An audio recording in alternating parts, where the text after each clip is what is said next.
يا أيها الذين آمنوا لا تقربوا الصلاة وأنتم سكارى حتى تعلموا ما تقولون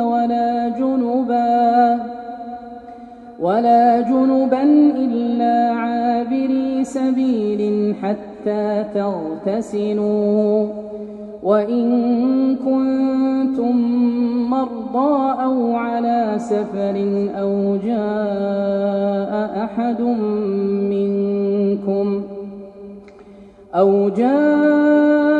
أحد منكم من الغائط أو لامستم النساء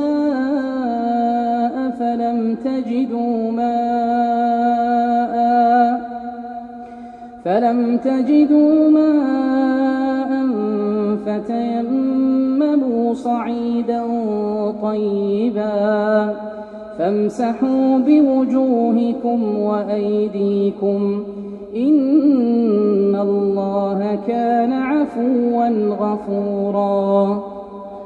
ألم تر إلى الذين أوتوا نصيبا من الكتاب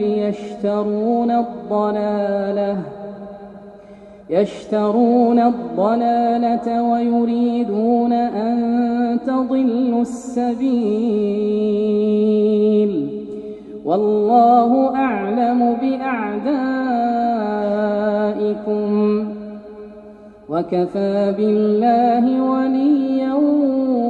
وكفى بالله نصيرا.